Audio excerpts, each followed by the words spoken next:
Hello guys, welcome back to the class and today we are going to talk about quadratic equations. तो अभी तक हमने काफ़ी कुछ पढ़ा है अपनी प्रीवियस क्लासेस में. आपको याद होगा हमने पॉलिनोमियल्स भी पढ़ा था, राइट? तो पॉलिनोमियल्स में हमने बात करी थी पॉलिनोमियल्स ऑफ डिग्री 2. ये बस उससे मिलता जुलता ही टॉपिक है और बहुत ही इजी टॉपिक है. आपको आई एम श्योर कि इस क्लास के बाद आपको क्वाड्रेटिक इक्वेशंस में कोई भी डाउट नहीं रहेगा.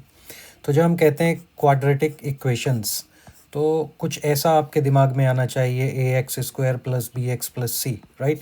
तो ये एक जनरल फॉर्म होती है किसी भी क्वाड्रेटिक इक्वेशन की. लेकिन सबसे पहले आप पूछेंगे कि सर इक्वेशंस होती क्या है, तो वो आपको नहीं पूछना चाहिए क्योंकि हमने पहले ही पढ़ चुके हैं pair of linear equations, right? तो पेयर ऑफ लीनियर इक्वेशंस जो हमने पढ़े थे उनसे मिलता जुलता ही हमारा क्या होगा, क्वाड्रेटिक इक्वेशन. तो जो हमारी लीनियर इक्वेशन होती हैं वो तो हमने इस फॉर्म में पढ़ी थी A X plus B X plus C, right? या A X plus B equals to zero. तो ये सभी हमारी क्या थी, लीनियर इक्वेशन. तो लीनियर इक्वेशन किसे कहते हैं, क्वाड्रेटिक इक्वेशन किसे कहते हैं, वो एक बार फिर से जल्दी से बात कर लेते हैं इस बारे में. तो सबसे पहले अगर आपको याद हो तो हमने पॉलिनोमियल्स पढ़े थे और पॉलिनोमियल्स में हमने कुछ एल्जेब्रिक एक्सप्रेशंस पढ़े थे, राइट?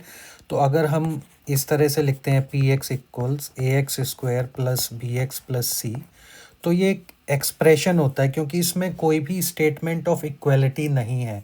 हम इसमें इक्वल, जो हमारा इक्वल का साइन होता है उस साइन को हमने यूज़ नहीं किया इस एक्सप्रेशन के बाद, राइट?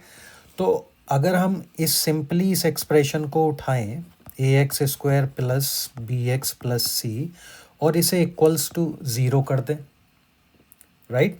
या हम इस इक्वेशन को उठाएं A X square plus B X plus C और इसे इक्वल्स -1 कर दें. या हम इस इक्वेशन को लिख दें A X square plus B X plus C equals 3. तो इसमें हमने क्या कह दिया कि जो लेफ्ट हैंड साइड का आपका एक्सप्रेशन है वो राइट हैंड साइड के एक्सप्रेशन के इक्वल है. तो जब स्टेटमेंट ऑफ इक्वलिटी किसी भी एक्सप्रेशन में आ जाता है, स्टेटमेंट ऑफ इक्वलिटी, चाहे वो इस तरह की इक्वेशन हो विद डिग्री 2 या फिर वो इस तरह की हो A X plus B equals C या A X plus B equals zero, तो ये सभी एक्सप्रेशंस हमारे इक्वेशंस बन जाते हैं. तो equation combines two things. First, an expression, an algebraic expression, and second is statement of equality, right? Statement of equality. तो जहाँ भी आपको इक्वल टू का साइन दिखे समझ लेना कि ये एक इक्वेशन है, राइट? उसमें ज़्यादा दिमाग लगाने की अपने को कोई भी ज़रूरत नहीं है. तो हमने ये सब चीज़ें सीख ली. हमने बताया कि पेयर ऑफ लीनियर इक्वेशंस हमने पहले पढ़ा है, पॉलिनोमियल्स पढ़े हैं. एल्जेब्रिक एक्सप्रेशन में जब स्टेटमेंट ऑफ इक्वलिटी आ जाता है कुछ इस तरह से तो वो एक इक्वेशन बन जाती है, राइट? अब हम अपना नेक्स्ट बात करेंगे कि ये जो मेरी क्वाड्रेटिक इक्वेशन है क्या इसकी यही प्रॉपर्टी होगी जो मैंने आपको अभी तक बताई है? क्या इसमें और कोई प्रॉपर्टी मिसिंग है जो मैंने नहीं बताई आपको? सोच कर बताइए आप. ठीक है, मैं बता देता हूँ. तो मैंने आपसे क्या कहा था कि ये एक एक्सप्रेशन होना चाहिए, तो ये एक एक्सप्रेशन तो है ही. Expression should be coupled with a statement of equality. तो इसमें स्टेटमेंट ऑफ इक्वलिटी भी है, राइट? स्टेटमेंट ऑफ इक्वलिटी भी है. देखिए स्टेटमेंट ऑफ इक्वलिटी. उसके बाद हमारा इसमें क्या होना चाहिए, ये तो बहुत नेचुरल है. थर्ड इसमें क्या होना चाहिए, जो मेन क्राइटेरिया या मेन एट्रीब्यूट होगा इसका, हाईएस्ट पावर वेरिएबल की 2 होनी चाहिए. तो वो हाईएस्ट पावर 2 भी है. लेकिन जो एक मोस्ट इम्पॉर्टेंट चीज़ है जो मैंने अभी आपको एग्जांपल्स में बताया, अगर मैं इसे ए जो इसका कोफिशिएंट है इसको 0 कर दूं तो क्या ये equation 0 plus B X plus C equals 0 नहीं हो जाएगी? हो जाएगी ना. तो उस केस में इसे ऐसे लिखेंगे B X plus C equals 0. तो अगर ये B X plus C equals 0 लिखेंगे तो एक्स की हाईएस्ट पावर क्या हो जाएगी? 1.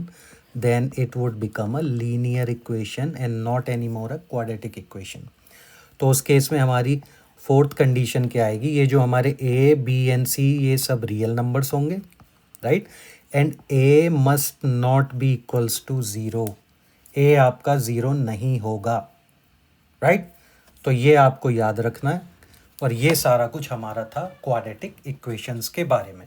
अब आपने, अगर आपसे कोई भी पूछे इक्वेशन क्या होती है, लीनियर इक्वेशन क्या होती है, क्वाड्रेटिक इक्वेशन क्या होती है, क्वाड्रेटिक इक्वेशन की प्रॉपर्टीज़ क्या होती हैं, भाई प्रॉपर्टी यही होती है कि वो पहले तो इक्वेशन है, उसमें स्टेटमेंट ऑफ इक्वालिटी है, और जो भी वेरिएबल हमने एक्स वाई जेड जो भी वेरिएबल अपनी इक्वेशन में यूज़ किया है उसकी हाईएस्ट पावर क्या होगी, 2 होगी। और जो वेरिएबल एक्स की पावर 2 का जो कोफिशिएंट है, ये जो कोफिशिएंट है वो मैंने यहाँ ए लिखा हुआ है, उसकी वैल्यू 0 नहीं हो सकती। तो ये सब कुछ हमारा क्वाड्रेटिक इक्वेशंस के बारे में था, एंड आई एम श्योर आप लोगों को ये अच्छी तरीके से समझ में आ गया होगा। अब इसके नेक्स्ट जो भी चीज़ें हमारी चैप्टर 4 में दी हुई है उन पर बात कर लेते हैं। क्वाड्रेटिक इक्वेशंस क्या होते हैं, ये हमने पढ़ लिया, इक्वेशन क्या होते हैं, राइट? अब हम पढ़ेंगे कि क्वाड्रेटिक इक्वेशन क्या होती है। तो जैसे मैंने आपको बताया कि क्वाड्रेटिक इक्वेशन की जनरल फॉर्म होती है A X square plus B X plus C equals zero. तो क्या मैं ये कह सकता हूँ कि ये जो एक इक्वेशन मैंने लिखी है it's a variable of x, right? तो ये सारे ये हमारा वेरिएबल है। अगर मैं इसे बोलूँ ये वेरिएबल है, और ये जो है ये कोफिशिएंट्स हैं, coefficients of x square, coefficient b is a coefficient of x and c is simply a constant। ये थोड़ा रिफ्रेशर हो रहा है जो हम पहले भी पढ़ चुके हैं। लेकिन इक्वेशन, क्वाड्रेटिक इक्वेशन बनने के लिए क्या ज़रूरी है कि जो हमारा वेरिएबल है उसकी मैक्सिमम पावर, हाईएस्ट डिग्री हमारी 2 होनी चाहिए, राइट? अगर वो 2 से कम होगी या वो 2 से ज़्यादा होगी तो वो एक क्वाड्रेटिक इक्वेशन नहीं होगी, राइट? अगर मान लीजिए मैं इसे ऐसे लिख दूं A X plus B equals zero, तो ये कौन सी इक्वेशन होगी बताइए, कमेंट्स में बताना मुझे। अब लाइव तो आप बता नहीं सकते। तो अगर मैं इस इक्वेशन को यहाँ पर देखूं तो ये एक लीनियर इक्वेशन होगी। कौन सी इक्वेशन होगी? लीनियर इक्वेशन, ठीक है, राइट? तो इस इक्वेशन की हाईएस्ट डिग्री कितनी है बच्चों? 1। तो जब हाईएस्ट डिग्री 1 होगी तो ये इक्वेशन कौन सी होगी? Linear equation. और अगर इस इक्वेशन की हाईएस्ट डिग्री होगी हमारी A X square plus B X plus C, या चलिए मैं आपको एक रियल एग्जांपल दे देता हूँ, 4x square plus 3x plus 1 equals 0। तो अगर आप ये देखेंगे ये x वेरिएबल की इक्वेशन है और इसकी हाईएस्ट डिग्री कितनी है? 2। तो जब 2 इसकी हाईएस्ट डिग्री होगी तो इसे हम बोलेंगे क्वाड्रेटिक इक्वेशन। अगर आपको क्वाड्रेटिक इक्वेशन का हिंदी में मैं एक बार मतलब बताऊं तो हिंदी में इसे हम बोलते हैं द्विघातीय समीकरण। द्विघातीय समीकरण, ठीक है? तो समीकरण तो इक्वेशन हो गया, और जो ये द्विघातीय है, यहाँ पर द्विघातीय, द्वि का मतलब होता है 2 एंड घात का मतलब होता है पावर, राइट? तो हाईएस्ट पावर जिस इक्वेशन की 2 होगी, this is highest power, right? Highest power 2 means degree is 2। तो हमारी ये इक्वेशन क्या हो जाएगी? Quadratic equation, right? तो ये सब हमने पढ़ा। और अगर मैं इसी में आपसे बोलूं कि मैं एक और इक्वेशन लेता हूं और उस इक्वेशन में मैं पावर रख देता हूं 3। मान लीजिए मैंने एक इक्वेशन लिया 4x cube plus 2x square plus 7x plus 1 equals to 0। तो बताइए आप मुझे इसकी हाईएस्ट पावर कितनी है? इसकी हाईएस्ट पावर 2 तो बोल नहीं सकते क्योंकि सेम वेरिएबल x की हाईएस्ट पावर यहाँ पर कितनी है? 3। तो इसकी हाईएस्ट पावर जब 3 हो गई, हाईएस्ट पावर 3, तो ये this is not any more a quadratic equation, this will be a cubic equation. Alright बच्चों, तो हमने यहाँ पर ये भी समझ लिया कि हमारी क्वाड्रेटिक इक्वेशन होती क्या है। ओके, तो 2 प्रॉपर्टी मैंने आपको बताई किसी भी इक्वेशन की। फर्स्ट ऑफ, उसमें एक एल्जेब्रिक एक्सप्रेशन होना चाहिए, और दूसरा उसमें स्टेटमेंट ऑफ इक्वालिटी होना चाहिए, राइट? स्टेटमेंट ऑफ इक्वालिटी बोलने में बहुत बड़ी बातें लगती, लेकिन जब आप सामने से देखेंगे तो कुछ भी ऐसा आपको दिख जाए 7x इक्वल्स 3, तो ये क्या है? हमारा एक इक्वेशन है। अगर मैं लिख दूँ 4x square plus 1 equals 2x, ये क्या है? हमारी इक्वेशन है। ये सिर्फ ये स्टैंडर्ड फॉर्म में नहीं लिखी हुई है, लेकिन है तो equation. Left hand side equals right hand side. और अगर मैं इसे स्टैंडर्ड फॉर्म में, जो कि हमारी ये होती है ax² plus bx plus c की फॉर्म में लिखूं, तो ये क्या हो जाएगा 4x², और जब मैं 2x को लेफ्ट हैंड साइड पे लाऊंगा तो ये -2x हो जाएगा, plus 1 = 0, which is a quadratic equation. ठीक है, तो अब हम एक थोड़ा सा छोटा सा एक एक्सरसाइज करते हैं, आप गेम कह सकते हैं, एक एक्टिविटी कह सकते हैं, एक इसे थोड़ा सा गेमिफाई करने की कोशिश करते हैं जो भी हम पढ़ रहे हैं, जिससे आपको थोड़ा सा प्रैक्टिस भी हो जाए। तो इस पेज पर अगर आप देखेंगे यहाँ पर, तो मैंने यहाँ कुछ इक्वेशंस लिखे हुए हैं। ये पहली इक्वेशन है, सेकंड इक्वेशन है, इसी तरीके से मैंने कुछ इक्वेशंस यहाँ पर लिख दिए हैं। और अगर मैं आपसे ये पूछूं कि मेरी पहली इक्वेशन क्वाड्रेटिक इक्वेशन है या नहीं है, तो आप क्या बोलेंगे? कमेंट्स में बता सकते हैं, या फिर अगर आप वीडियो को देख रहे हैं तो आप खुद से ही एक बार बोल सकते हैं कि ये कौन सी इक्वेशन है। तो अगर आप इस इक्वेशन को देखेंगे तो इस इक्वेशन की हाईएस्ट पावर क्या है? इस इक्वेशन की हाईएस्ट पावर है 3। तो जब इसकी हाईएस्ट पावर 3 है तो this is not any more a quadratic equation, this is not a quadratic equation, right. तो जब ये क्वाड्रेटिक इक्वेशन नहीं है, हमें पता है क्यों नहीं है, राइट, तो हम क्रॉस कर देंगे इस पे। अब अगर हम सेकेंड इक्वेशन को देखते हैं यहाँ पर, तो सेकेंड इक्वेशन की हाईएस्ट पावर क्या है बच्चों? Come on. तो इसकी हाईएस्ट पावर है हमारी 4, राइट। वो थोड़ा सा एक्सपोनेंट इसमें स्लाइड में ठीक से लिखे हुए नहीं आ रहे, लेकिन जो भी एक्स के बाद लिखा है आप उसे पावर समझिए इसकी। तो इसकी हाईएस्ट पावर जब 4 है तो this is also not a quadratic equation, right, this is not a quadratic equation. और अगर आप, अब हम नेक्स्ट अपनी इक्वेशन को देखते हैं, तो नेक्स्ट इक्वेशन में क्या लिखा हुआ है? अगर आप इसे देखेंगे 2x² plus 3x plus 1 equals 0, तो इसकी हाईएस्ट पावर क्या है? Come on come on come on come on, इसकी हाईएस्ट पावर कितनी है स्मार्टी किड्स? इसकी हाईएस्ट पावर है 2।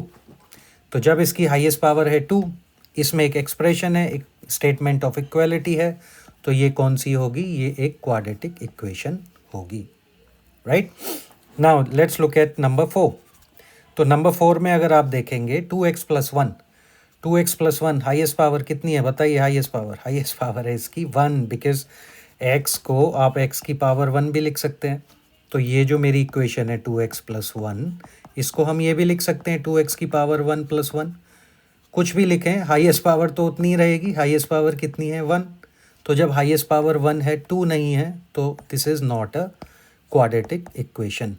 Okay, now let's look at the next equation. तो नेक्स्ट इक्वेशन में अगर आप देखेंगे तो ये है x plus 0 multiply x³ plus 2x² plus 1 equals 0। तो अगर मैं इसे एक बार और यहाँ लिख दूँ, 0 multiply x³ plus 2x² plus 1 equals 0। कौन कौन बताएगा कि ये कौन सी इक्वेशन है? जो बताएगा उसे न्यूजीलैंड आने का मैं एक टिकट दूंगा। तो अगर आप इसे देखेंगे, इसमें इसकी हाईएस्ट पावर कितनी है? इसकी हाईएस्ट पावर 3 है? नहीं है, क्योंकि इसका जो कोफिशिएंट है वो है 0। तो हम इस इक्वेशन को क्या लिख सकते हैं? x plus 2x² plus 1 equals 0। भाई जब 0 कोफिशिएंट से इसकी मल्टीप्लाई करेंगे तो ये पूरी टर्म क्या हो जाएगी? पूरी टर्म हमारी हो जाएगी 0। तो ये 0 टर्म हो गई। तो जब ये 0 टर्म हो गई तो अब इसकी हाईएस्ट पावर कितनी रही? 2। तो इसकी हाईएस्ट पावर अगर 2 है, then it is a quadratic equation, right, this is a quadratic equation. थोड़ा सा बस घुमा फिरा के पूछ लिया था, ऐसा कोई बड़ा क्वेश्चन नहीं है। This is very easy for all of you guys, I am sure. चलिए नेक्स्ट इक्वेशन को हम अपना यहाँ पर देख लेते हैं एक बार। तो जब आप नेक्स्ट इक्वेशन को देखेंगे तो बस ये स्टैंडर्ड फॉर्म में नहीं लिखी हुई है। अगर आप इसे स्टैंडर्ड फॉर्म में लिखना चाहेंगे तो ये स्टैंडर्ड फॉर्म में आप इसे कुछ इस तरीके से लिख सकते हैं। तो ये जो -3x प्लस 1 है, इस इधर या तो इसे हम पूरा राइट हैंड साइड में ले जाते हैं। चलिए कुछ डिफरेंट कर लेते हैं, राइट। तो जब हम इसे राइट हैंड साइड में ले जाएंगे, पहले तो मैं आपको पूरा लिख के दिखाता हूँ। -3x plus 1 equals 3x²। ये जो -3x प्लस 1 है, क्या मैं इसे ऐसे लिख सकता हूँ? 0 - 3x प्लस 1 इक्वल्स 3x²। थोड़ा सा घुमा के दिखाना चाह रहा हूँ जिससे आपका थोड़ा सा ब्रेन एक्सरसाइज हो जाए।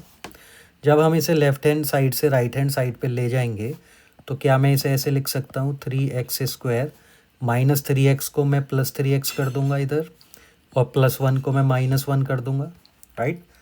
तो यार लग तो ये इक्वेशन ही रही है क्योंकि 0 इक्वल्स, लेकिन स्टैंडर्ड फॉर्म में नहीं लिखी हुई, तो स्टैंडर्ड फॉर्म में लिख लेते हैं यार। 3x² plus 3x minus 1 equal 0। तो ये अब हो गई स्टैंडर्ड फॉर्म में आपकी। ऑलराइट, तो ये हमारी कौन सी हुई, क्वाड्रेटिक इक्वेशन। तो ये बहुत ईजी है। अब इसमें मैंने आपको सारा कुछ ये सब पढ़ा दिया। इसके बाद अगर